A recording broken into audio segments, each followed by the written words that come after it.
勤力咧，佳哥都好勤力㗎喎。係咩？係啊，阿 Sir 都同我講，佳哥嘅嗰個改變都好大。佢唱歌嗰個，就算我哋同啲其他朋友一齊唱歌咧，原來佳哥咁唱得㗎喎。佳哥咧，你又覺得老師有冇啲好特別嘅地方咧？你好想佢講？老師你好。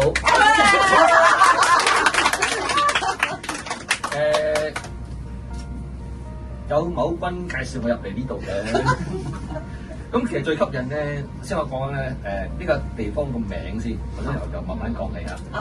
樂軒，嗱，要係樂軒，唔係樂軒啊。點解咧？因為咧，我同佢考究過，同李 Sir 傾過呢個問題。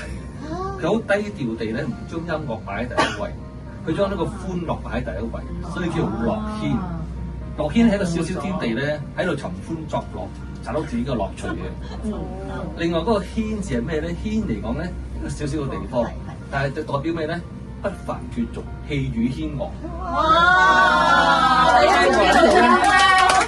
每一位在座嘅朋友咧，可能打橫抬入嚟，一個昂然闊步行翻出去，真係得到呢度嘅樂趣，呢度嘅活力。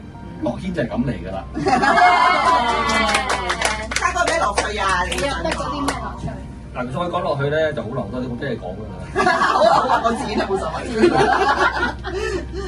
喺我眼中，李 Sir 咧，佢成日話自嘲自己係一個教歌佬係咪？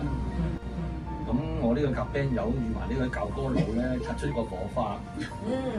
李 Sir 其實咧，佢話自己係一個生活嘅歌者係咪？將歌曲帶喺生活裏邊。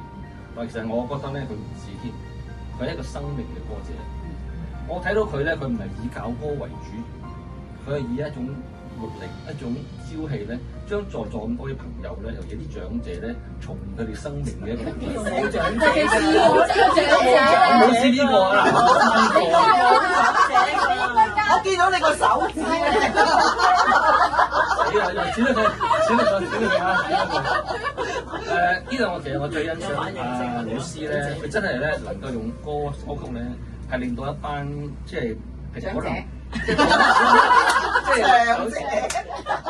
有資歷嘅人士啦，平時又可能冇乜朝氣、冇乜活力啊，佢咧佢咩啊？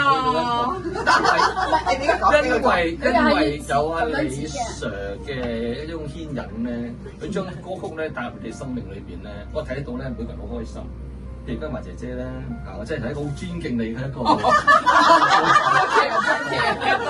你冇提我。真係頭先嚇，唔敢啊！咁所以咧，其實我就覺得李 Sir 咧喺呢方面咧，對大家貢獻咧，唔係淨係音樂咁簡單，而係帶俾大家一個樂趣，一個生命嘅希望。